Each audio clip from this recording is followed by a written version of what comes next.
नमस्कार, India voice देख रहे हैं आप। मैं हूं आपके साथ आकाश सरोज और देवभूमि समाचार में आप सभी का स्वागत है।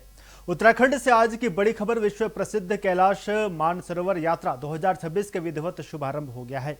मुख्यमंत्री पुष्कर सिंह धामी ने टनकपुर स्थित शारदा पर्यटक आवास गृह से 49 सदस्यों की प्रथम दल को हरी झंडी दिखाकर रवाना किया। इस मौके पर श्रद्धालुओं का पारंपरिक छोलिया नृत्य, पुष्प वर्षा और फूल मालाओं से भव्य स्वागत किया गया।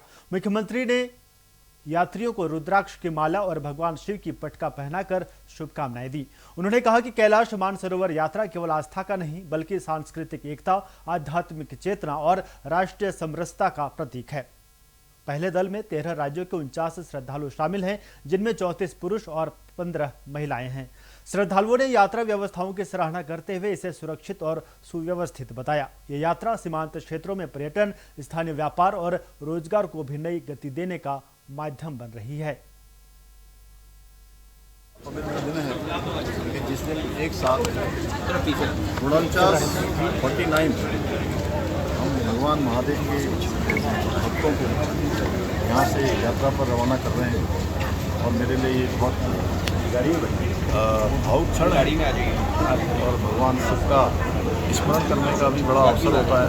प्रत्येक वर्ष हम इस यात्रा को रवाना करते हैं। हमारा प्रयास रहता है कि इस यात्रा पर जाने वाले प्रत्येक तीर्थयात्री उसकी यात्रा अच्छे से सुगम हो, सरल हो और सुरक्षित यात्रा हो। उसके लिए लगातार हमारा कुमाऊं मंडल विकास निगम, जिला प्रशासन, हमारे पुलिस विभाग के लोग, स्वास्थ्य विभाग के लोग सभी लगातार इस यात्रा को मॉनिटर करते हैं। ये हमारे लिए बड़े सौभाग्य की बात है कि हमारे राज्य के बीच से होकर ये यात्रा निकलती है और हमारे सीमांत क्षेत्र जो भारत के पहले गांव हैं उन गाँवों को भी टच करती है। इससे इस क्षेत्र की आध्यात्मिक जो पर्यटन है वो भी बढ़ेगा आने वाले समय में। और ये यात्रा लौटते समय अन्य जनपदों से होते हुए अल्मोड़ा, नैनीताल इसके रास्ते वापस जाएगी। तो ये पूरे मानसखंड के भी दर्शन हो जाएंगे और कैलाश मानसरोवर के भी दर्शन हो जाएंगे। स्थानीय उत्पादों को, हमारे यहाँ के संस्कृति को, इन सभी यात्रियों को समझने का अवसर मिलेगा। और ये यात्रा पूरी करने के बाद ये भारत की संस्कृति के और यहाँ की जो हमारी समृद्ध विरासत है, सांस्कृतिक विरासत, उसके भी एक तरह से ब्रांड एम्बेसडर के रूप में आगे चलकर सबको बताएंगे। चंपावत के टनकपुर से कैलाश मानसरोवर यात्रा 2026 के प्रथम दल में शामिल 49 श्रद्धालुओं को हरी झंडी दिखाकर रवाना किया गया। इस मौके पर श्रद्धालुओं ने भेंट कर उनका कुशलक्षेम जाना गया और उनकी सुरक्षित और सफल यात्रा के लिए शुभकामनाएं दी गई। इस कार्यक्रम में उत्तराखंड के मुख्यमंत्री पुष्कर सिंह धामी ने कहा कि राज्य सरकार इस पावन यात्रा को अधिक सुगम, सुरक्षित और सुविधाजनक बनाने के लिए लगातार कार्य कर रही है। इस यात्रा मार्ग पर कनेक्टिविटी, स्वास्थ्य, सुरक्षा और आधारभूत सुविधाओं को मजबूत किया जा रहा है ताकि श्रद्धालुओं को बेहतर अनुभव मिल सके। उन्होंने कहा कि कैलाश मानसरोवर यात्रा केवल आस्था का मार्ग नहीं बल्कि सीमांत क्षेत्रों के समग्र विकास का माध्यम है। इससे स्थानीय पर्यटन, रोजगार, स्वरोजगार, होम स्टे, हस्तशिल्प और व्यापार को बढ़ावा मिल रहा है। सरकार का लक्ष्य है कि इस यात्रा के माध्यम से सीमांत क्षेत्र आत्मनिर्भरता और विकास की दिशा में आगे बढ़े। एक साथ 49 हम भगवान महादेव के भक्तों को यहाँ से यात्रा पर रवाना कर रहे हैं और मेरे लिए ये बहुत भावुक क्षण है और भगवान शिव का स्मरण करने का भी बड़ा अवसर होता है। प्रत्येक वर्ष हम इस यात्रा को रवाना करते हैं। हमारा प्रयास रहता है कि इस यात्रा पर जाने वाले प्रत्येक तीर्थयात्री उसकी यात्रा अच्छे से सुगम हो, सरल हो और सुरक्षित यात्रा हो। उसके लिए लगातार हमारा कुमाऊं मंडल विकास निगम, जिला प्रशासन, हमारे पुलिस विभाग के लोग, स्वास्थ्य विभाग के लोग सभी लगातार इस यात्रा को मॉनिटर करते हैं। चलिए सीधे आपको लिए चलते हैं रामनगर, जहां पर धनगढ़ी नाले पर गार्डर सेतु का लोकार्पण समारोह है और उस दौरान वहां पर मुख्यमंत्री पुष्कर सिंह धामी मौजूद हैं। द्वारा हाट वाले सब, हाँ, और बद्रीनाथ रूट भी है। मैंने 4 धाम यात्रा को भी ये प्रभावित करने वाला है। तो आज उस पुल का लोकार्पण, भाइयों बहनों, आज का दिन एक पुल के लोकार्पण का अवसर नहीं है, बल्कि आज का दिन ये बहुत लंबे संघर्ष, इस क्षेत्र की जनता के धैर्य की और उनके संघर्षों की जीत का दिन भी है। मैं इस क्षेत्रवासियों को बहुत बधाई देता हूँ। और बरसात में तो ये पुल कैसा होता था, लोगों के लिए बिल्कुल सारे संपर्क काट देता था। नाला जब उफान पर आता था, उसके कारण से दिनचर्या प्रभावित हो रही है, व्यापार प्रभावित हो रहा है, पर्यटन प्रभावित हो रहा है, पढ़ने लिखने वाले बच्चों का स्कूल बंद हो जाता था, आपातकालीन सेवा भी प्रभावित हो जाती। लेकिन जैसा अभी अजय टमटा जी ने कहा, प्रमोद नैनवाल जी ने कहा, महेश जीना जी ने कहा, किसी ने ध्यान नहीं दिया है। दीवानदा भी कह रहे थे, किसी ने ध्यान नहीं दिया। अगर ध्यान दिया होता तो पहले बन जाता। आपके दर्द को नहीं समझा कि कितनी परेशानी में लोग रहते हैं। हमारी सरकार ने इस समस्या का स्थायी समाधान करने का संकल्प लिया और आज वो संकल्प आपके सामने साकार रूप में खड़ा है। मुझे प्रसन्नता है और गर्व भी है कि 29 करोड़ रुपए से अधिक की लागत से ये धनगढ़ी का सेतु आज जनता को समर्पित करने का सौभाग्य प्राप्त हो रहा है। भाइयों बहनों, जब मैं आज आप सबके समक्ष खड़ा हूं तो मैं बताना चाहता हूं कि हमारे लिए आज का यह अवसर अनेक मायनों में ऐतिहासिक भी है और विशेष भी है, क्योंकि एक तरफ जहां हमारी सरकार के सेवा, सुशासन, विकास और समर्पण के अपने सफल 5 वर्ष पूरे किए हैं, वहीं आज ये बहुप्रतीक्षित परियोजना जिसका कई दशकों से इंतजार था, उसको आज जनता को समर्पित कर रहे हैं, आप सबको समर्पित कर रहे हैं। और ये कोई संयोग नहीं है, बल्कि ये इस बात का स्पष्ट प्रमाण है कि पिछले 5 वर्षों में जो संकल्प हमने लिए थे, जो वचन जनता को दिए थे, वो सारे के सारे आज धरातल पर मजबूती के साथ साकार हो रहे हैं। जो हमने संकल्प लिए थे वो सिद्धि को प्राप्त हो रहे हैं। इन 5 वर्षों में हमारी सरकार ने विकास को केवल कागजी घोषणाओं या भाषणों तक सीमित नहीं रखा है, बल्कि उसे प्रत्येक गांव और प्रत्येक परिवार तक पहुंचाने का कार्य किया है। हमारी स्पष्ट सोच रही है कि उत्तराखंड का विकास तब तक अधूरा है जब तक हमारे अंतिम छोर में खड़े हुए व्यक्ति, अंतिम गांव में रहने वाला व्यक्ति, अंत्योदय का परिवार जब तक उससे लाभ नहीं लेगा, जब तक उसको उन्नयन का अवसर नहीं मिलेगा, जब तक उसको हक न मिल जाए। जैसे अभी यहाँ पर सुंदरखाल, ब्रह्मपुरी की बात यहाँ पर हो रही थी, हमने उन गाँव को भी देखा। और मैंने कल, जैसा अजय भाई ने कहा, टंटा जी ने, कि ऋषिकेश में कहा और विधानसभा में मैंने कहा, क्योंकि मैं ये सुंदरखाल, ब्रह्मपुरी, ऐसे गांव, आसपास के कोट खत्ते मैंने बहुत देखे बचपन से, मैं उनमें बहुत गया हूँ। बग्गा चौवन गांव जो है, जहाँ मैं पहली बार विधायक बना, तो पहला ही प्रश्न मैंने ही उसमें विधानसभा में उठाया था कि इनका कैसे इनका नियमितीकरण होगा, कैसे इनको मिलेगा। तो मैंने कहा कि ये भी, और हमारा बिंदु कत्ता भी है, बापू ग्राम भी है ऋषिकेश में, तो सभी के लिए हम उसमें कुछ सोच रहे हैं, योजनाएं बना रहे हैं, जैसे भारत सरकार और राज्य सरकार मिलकर इस पर काम हो। ऐसे अनेक कार्य हम आगे बढ़ा रहे हैं। अभी दीवानदार ने यहाँ पर काफी सारी बातें कही हैं। यहाँ पर इन्होंने कहा है, रिंग रोड की बात है, यहाँ पर बस अड्डे का काम चल रहा है, अन्य बहुत सारे काम चल रहे हैं। आज पुल का निर्माण जरूर ये देर में हुआ, क्योंकि इसको समय भी लगना था, कुछ फॉरेस्ट की क्लियरेंस भी थी, लेकिन पूरे राज्य के अंदर आप किसी विधानसभा में चले जाएंगे तो सब जगह, केवल रामनगर में ही नहीं विकास आपको दिखाई देगा, रामनगर के साथ साथ उत्तराखंड की हर विधानसभा में आपको विकास दिखाई देगा, समेकित रूप से विकास होगा। और आज उत्तराखंड में हम एक सोच लेकर एक दृढ़। तो देखिए, धनगढ़ी नाले पर गार्डर सेतु का निर्माण किया गया है, जिसका विधिवत उद्घाटन किया गया। और आपको बता दें कि इस दौरान प्रदेश के मुख्यमंत्री पुष्कर सिंह धामी मौजूद थे, जिन्होंने कहा कि इस सेतु के निर्माण से विकास की गति को बढ़ावा मिलेगा।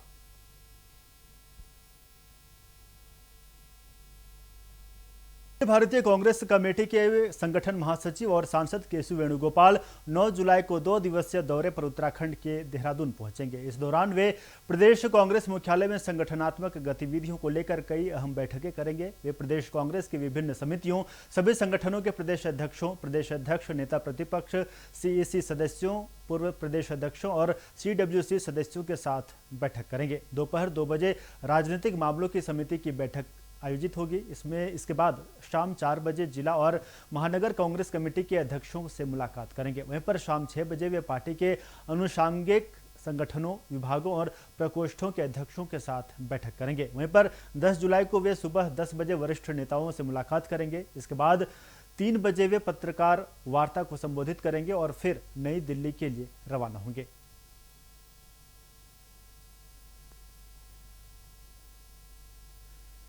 हरिद्वार में आयोजित उत्तराखंड सहकारिता सप्ताह कार्यक्रम में प्रदेश के कैबिनेट मंत्री धन सिंह रावत पहुंचे। इस दौरान मीडिया से बातचीत में उन्होंने अयोध्या और बद्रीनाथ से जुड़े मामलों पर सख्त रुख अपनाते हुए बड़ा बयान दिया। मंत्री ने कहा कि सरकार भ्रष्टाचार और अनियमितताओं के खिलाफ पूरी तरह से गंभीर है और किसी भी दोषी को बख्शा नहीं जाएगा। उन्होंने बताया कि अयोध्या मामले की जांच एसआईटी की ओर से निष्पक्ष रूप से की जा रही है और स्पष्ट निर्देश है कि दोषी चाहे कोई भी हो, उस पर कार्रवाई तय है। वहीं पर बद्रीनाथ मंदिर से जुड़े मामले में मंदिर समिति ने जांच समिति गठित कर दी है और रिपोर्ट के आधार पर आगे की कार्रवाई की जाएगी। मंत्री ने दोहराया कि राज्य सरकार के जीरो टॉलरेंस नीति के तहत किसी भी तरह की वित्तीय अनियमितता या लापरवाही स्वीकार नहीं की जाएगी और जांच पूरी होने के बाद सख्त कानूनी कार्रवाई सुनिश्चित की जाएगी। अयोध्या में एसआईटी अपना काम कर रही है और हमारे प्रदेश सरकार ने ये कहा है कि किसी को भी बख्शा नहीं। जहाँ तक बद्रीनाथ की बात है तो वहाँ के मंदिर समिति ने जो है एक जांच कमेटी बिठा दी है और मुझे लगता है कि कोई भी गड़बड़ करेगा तो उसको बख्शा नहीं। इधर सहकारिता मंत्रालय की स्थापना के 5 साल पूरे होने के मौके पर सहकार से समृद्धि उत्तराखंड की प्रगति थीम के तहत सहकारिता सप्ताह का भव्य आयोजन किया गया। कार्यक्रम में कैबिनेट मंत्री डॉक्टर धन सिंह रावत मुख्य अतिथि के रूप में शामिल हुए। उन्होंने बताया कि देश में सहकारिता मंत्रालय का गठन प्रधानमंत्री नरेंद्र मोदी की ओर से किया गया और अमित शाह पहले सहकारिता मंत्री बने। उन्होंने कहा कि देश भर में वृक्षारोपण, किसान गोष्ठियों और सहकारिता सम्मेलनों का आयोजन किया जा रहा है। उत्तराखंड में 30 लाख किसान जुड़े हैं और 2 लाख किसानों को 0% ब्याज पर ऋण दिया जा रहा है।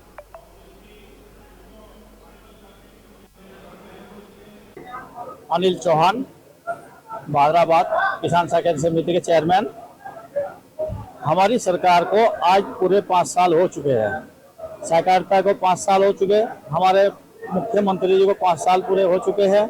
इस उपलब्ध में हमारे यहाँ ये कार्य रखा गया, पेड़ लगाओ, देश बचाओ, पर्यावरण के लिए, स्वास्थ्य के लिए, बच्चों के आने वाले भविष्य के लिए हम इस पर्यावरण को बहुत ही अच्छी तरीके से लगाना चाहते हैं ताकि लोगों को किसी प्रकार की परेशानियां ना हो।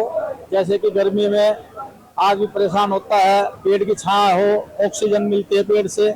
हमारे ऐसे बहुत वृक्ष है, नीम का पेड़, बड़ का पेड़, पीपल का पेड़ और अन्य पेड़ भी है। प्रधानमंत्री जी के द्वारा आज से 5 वर्ष पूर्व भारत में एक नया सहकारिता मंत्रालय बनाया गया और देश के पहले सहकारिता मंत्री अमित शाह जी को बनाया गया है। और 5 वर्ष पूरे होने पे पूरे देश में 29 तारीख से देखें और 6 जुलाई तक जो है पूरे देश में विभिन्न प्रकार के आयोजन किए गए हैं। उसमें वृक्षारोपण है, उसमें किसान गोष्ठियाँ हैं, उसमें सहकारिता बंधुओं के सम्मेलन हैं और हमारे जितने भी देश में 1 करोड़ वृक्षारोपण लगाने का हमारे सरकार ने तय किया है। हमारे राज्य में भी हम लोग हर जिले में और हर समिति में बहुत कार्यक्रम कर रहे हैं। इधर कालाडूंगी विधानसभा में कांग्रेस को बड़ा राजनीतिक झटका लगा है, जहां वरिष्ठ नेता तारा सिंह नेगी ने कांग्रेस छोड़कर अपने सैकड़ों समर्थकों के साथ उत्तराखंड क्रांति दल यानी कि यूकेडी की सदस्यता ग्रहण कर ली। लंबे समय से कांग्रेस संगठन में सक्रिय रहे नेगी ने पार्टी छोड़ते हुए यूकेडी के विचारों और उत्तराखंड की भौगोलिक परिस्थितियों को मुख्य कारण बताया। इस मौके पर यूकेडी के वरिष्ठ नेता काशी सिंह एरी ने कहा कि राज्य की जनता अब राष्ट्रीय पार्टियों से निराश हो चुकी है और क्षेत्रीय पार्टी के रूप में यूकेडी तेजी से मजबूत हो रही है। सदस्यता कार्यक्रम में पूर्व विधायक नारायण सिंह जंतवाल और पूर्व विधायक पुष्पेश त्रिपाठी सहित कई वरिष्ठ नेता मौजूद रहे। तारा सिंह नेगी ने कहा कि यूकेडी का गठन उत्तराखंड के विकास और स्थानीय मुद्दों को प्राथमिकता देने के लिए हुआ है और वे अब पार्टी को और मजबूती देने का काम करेंगे। इस घटनाक्रम से आने वाले चुनावों में राजनीतिक समीकरण बदल सकते हैं।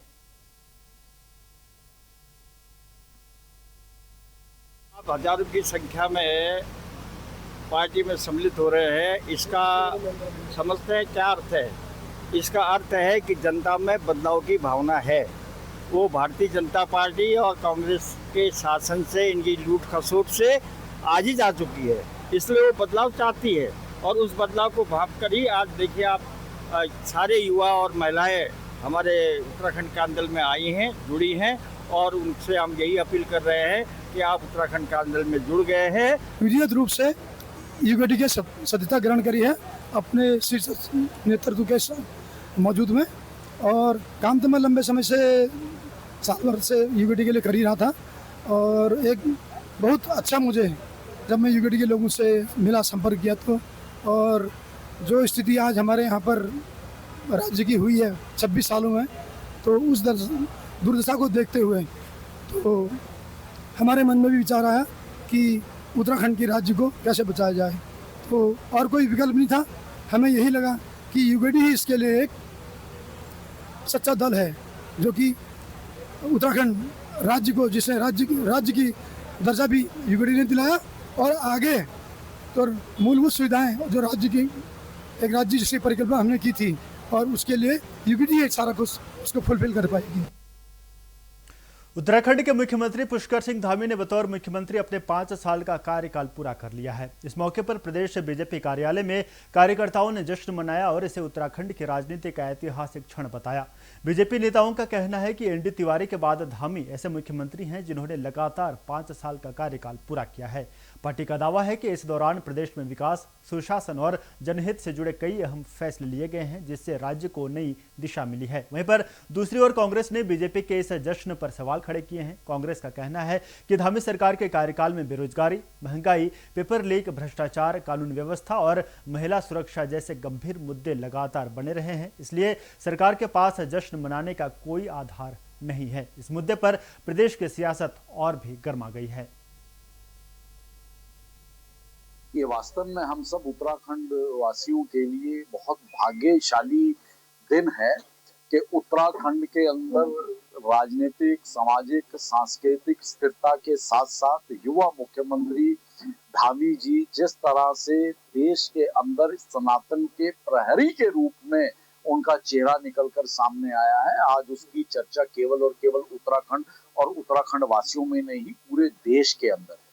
5 साल का कार्यकाल पूरा करना, सभी मुख्यमंत्रियों के रिकॉर्ड ध्वस्त करना, ये तो केवल और केवल एक मीडिया से आ रही खबरें या जनता का एक भाव है। लेकिन अगर हम देखें कि उत्तराखंड को विकसित उत्तराखंड के तर्ज पर स्थापित करने में, माननीय प्रधानमंत्री मोदी जी के विकसित राष्ट्र के स्वप्न को साकार करने में प्रदेश के युवा मुख्यमंत्री धामी जी जिस तरह से कंधे से कंधा मिलाकर चल रहे हैं।